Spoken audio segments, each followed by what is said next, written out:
Pemirsa, setelah dilaksanakannya Pilkada DKI Jakarta, hasil quick count yang baru saja diumumkan mulai menarik perhatian publik.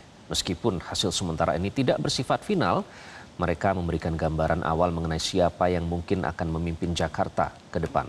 Untuk membahasnya kita langsung bergabung dengan Direktur Eksekutif Parameter Politik Indonesia, Adi Prayitno. Mas Adi, selamat pagi.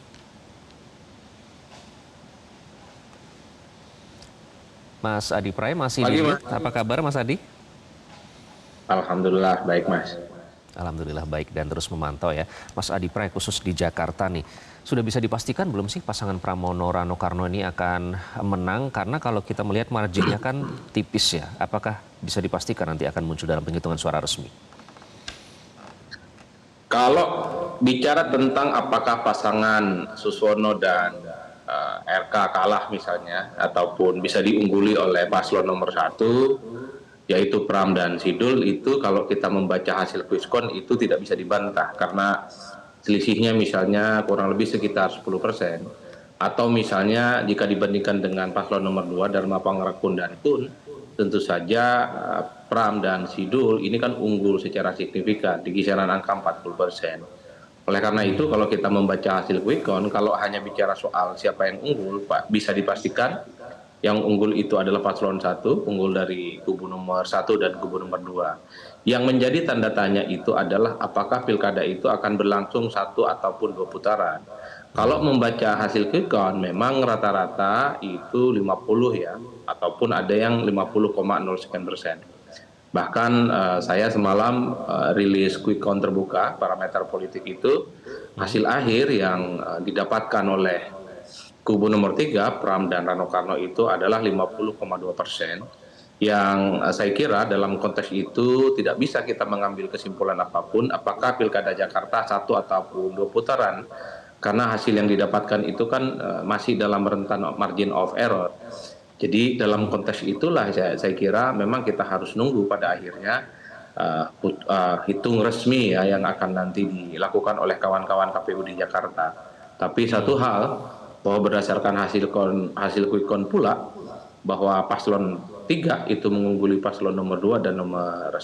Jadi saya kira itu Mas. Nah yang kedua sebenarnya ini kan mengkonfirmasi bahwa sejak akhir Oktober, persisnya awal November, memang di survei-survei terbuka termasuk survei yang kita lakukan, Pram dan Sidul ini sudah mulai mengungguli paslon-paslon yang lain ya, khususnya paslon nomor 1.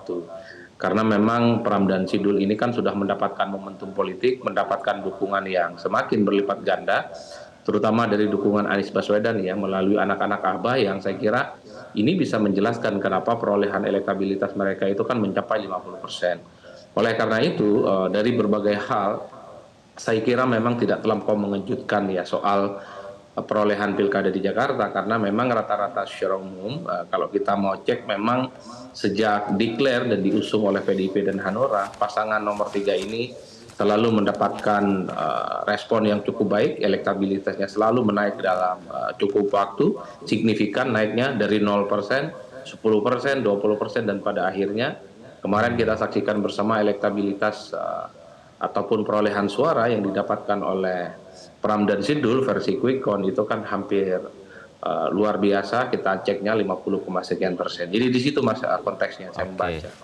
Baik Mas Adi Pray, jika memang nanti hasilnya hasil resmi nanti tidak terlalu berbeda jauh dari hasil quick count ini, bagaimana Anda menganalisa kemungkinan pasangan Ridwan Kamil Suswono untuk mengajukan gugatan dari hasil tersebut, Mas Adi Pray? Ya, gugatan itu kan sebenarnya dilakukan kalau ada indikasi-indikasi kecurangan yang dilakukan oleh paslon tertentu. Dan ada ketentuan-ketentuan dalam rentan batas apa kecurangan itu bisa dilakukan. Tapi per hari ini sepertinya kubu RK dan Pak Suswono belum speak up bicara soal kemungkinan akan mengajukan tentang gugatan terkait dengan kecurangan. Mereka itu sepertinya sedang menunggu betul hasil resmi dari hitungan yang dilakukan oleh kawan-kawan KPU di Jakarta, apakah Jakarta itu 1 ataupun 2 putaran. Tapi biasanya dalam konflik pilkada kita selalu menemukan kalau selisihnya sangat tipis, seringkali ada aduan-aduan dan bahkan gugatan ke Mahkamah Konstitusi sebagai jalan terakhir untuk mencari keadilan. Tapi ingat, Mahkamah Konstitusi itu hanya menerima hasil dari sengketa, dan yang paling penting bukti-bukti yang dilampirkan itu harus bisa dipertanggungjawabkan, harus objektif, sehingga ada bukti forensik yang bisa dipertanggungjawabkan bahwa tuduhan kecurangan itu bisa dibuktikan. Karena selama ini begitu banyak tuduhan-tuduhan terkait dengan kecurangan, baik pilpres ataupun pilkada itu sulit untuk bisa dibuktikan. Ini yang saya kira memang kalau pada akhirnya ada yang menggugat pada KPU di Jakarta soal misalnya ada indikasi kecurangan, saya kira memang pertaruhan terakhir adalah soal adakah bukti-bukti yang kemudian sangat objektif, sangat rasional, sehingga tuduhan kecurangan itu bisa dibuktikan. Tapi kalau kita melihat kecenderungan rata-rata secara umum, ya, bahwa hari ini sebenarnya kubu yang runner up versi quick count yaitu RK dan Pak Suswono sedang menunggu hitung resmi yang dilakukan oleh KPU dan belum ada statement dari mereka soal akan melakukan gugatan ke KPU Jakarta. Jadi saya kira di situ Mas sebenarnya. Kalau kita bercermin dari hasil quick count, Mas Adi Pray, tadi ada menyebutkan ada shifting ya pergerakan pendukung ke pasangan calon nomor urut 3. Tapi yang terpenting kan sebenarnya adalah partisipasi secara konkret ya untuk akhirnya memutuskan untuk datang ke TPS dan menggunakan surat suara itu. Nah, apa trigger terbesarnya sehingga akhirnya warga Jakarta itu merasa harus datang nih ke TPS, harus menggunakan surat suara, harus ikut mencoblos? Apa trigger terbesarnya dan sehingga dukungan ini condong ke Pramono Rano? Pertama memang secara umum kalau kita melihat voter turnout ya atau partisipasi pemilih yang datang ke TPS di Jakarta ini kan termasuk yang tinggi karena memang sejak awal Jakarta ini kita tahu pemilihnya adalah pemilih yang cukup rasional. Mereka sejak awal itu adalah orang yang cukup engage dan peduli dengan persoalan-persoalan politik. Nah, yang kedua memang harus diakui bahwa mereka ini membutuhkan seorang pemimpin yang menurut mereka bisa menyelesaikan persoalan-persoalan yang cukup signifikan seperti banjir, tentang kepacetan, termasuk juga bagaimana empowering ya masyarakat secara umum.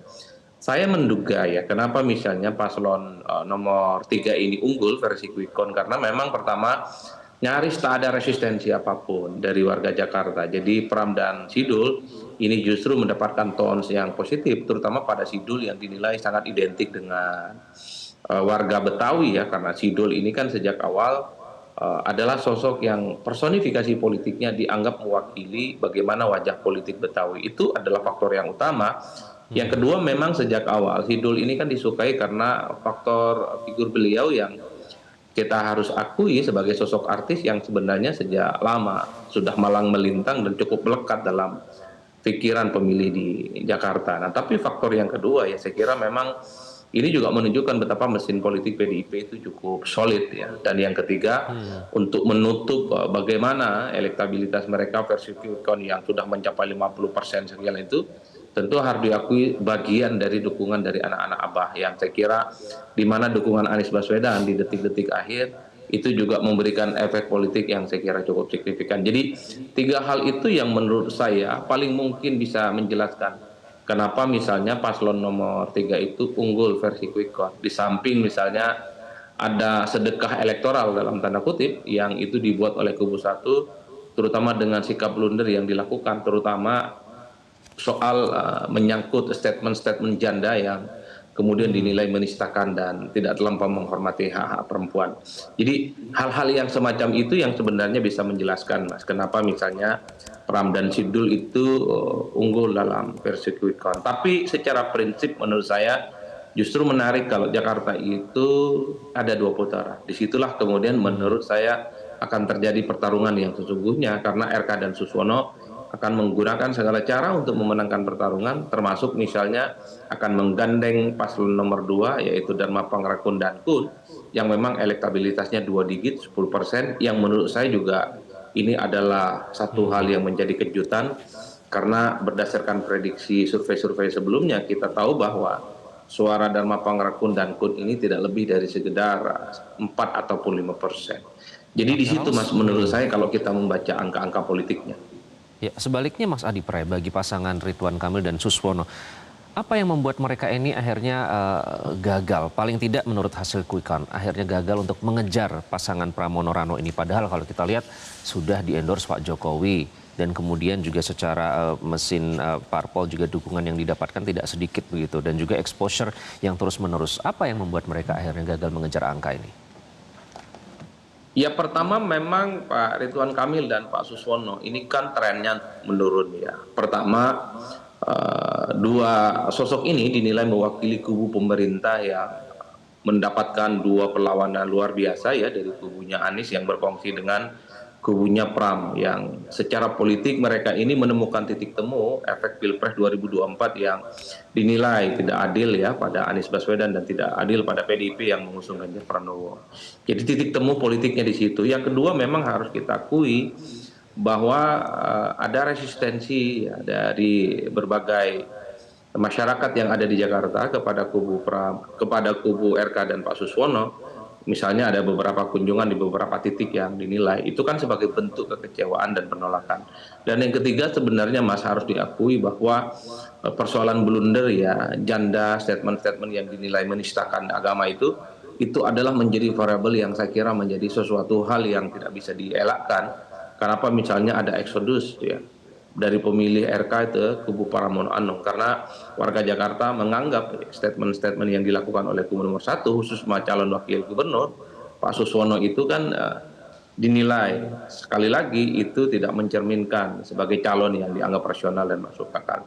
Oleh karena itu ya hal-hal yang semacam itu yang kemudian membuat kenapa paslon nomor 1 itu tidak terlampau bisa mengimbangi kekuatan politik kubu nomor 3. Sekalipun misalnya ada endorsement yang dilakukan secara terbuka oleh Pak Jokowi. Kalau mau jujur sebenarnya endorsement Jokowi di Jakarta itu kan tidak terlampau kuat. Yang kuat di Jakarta itu adalah endorsement terbuka ya, adalah dilakukan oleh Prabowo Subianto dan Anies Baswedan. Di Jakarta harus diakui ini bukan kandangnya Jokowi. Kalau di Jawa Tengah, Jokowi saya kira memang kuat. Wajar kalau kemudian endorsement dan jagoan politiknya mendekarkan suara yang relatif cukup signifikan.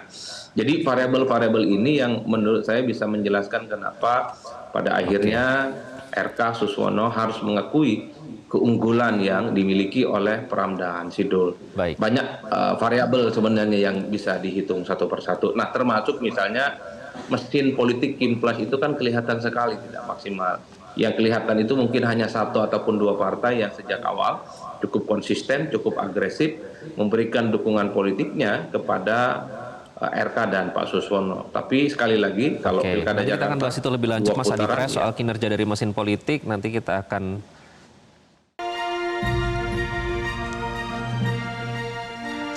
Anda kembali di live event Indonesia Memilih 2024. Kita masih bersama dengan Mas Adi Pre. Mas Adi Pre, kalau kita melihat hasil quick count ini, apakah ini mencerminkan ada tren perubahan politik, ada shifting di peta politik Jakarta ini dibandingkan dengan pilkada sebelumnya?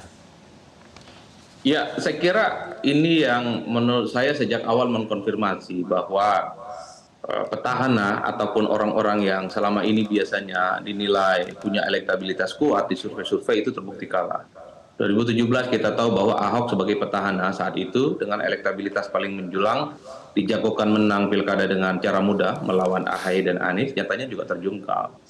Pilkada sebelumnya kita juga tahu ya tahun 2012 ataupun 2013 Jokowi yang newcomer itu kan diprediksi akan kalah mudah ketika berhadapan dengan Foke yang saat itu juga petahana dan diusung oleh kekuatan politik pemerintah yang sedang berkuasa, yaitu Demokrat dan SBY. Tapi at the end of the day-nya kita tahu bahwa Foke juga kalah dalam pilkada saat itu. Ini kan seakan-akan mengkonfirmasi untuk yang ketiga kalinya bahwa orang, figur, dan calon yang sejak awal dinilai kuat di Jakarta terbukti itu kalah ya dibandingkan dengan sosok yang cukup underdog. Harus diakui memang sejak deklarasi dan diusung oleh PDIP dan Hanora, Pram dan Sidul ini kan kalau mau jujur sebenarnya kan tidak terlampau diunggulkan.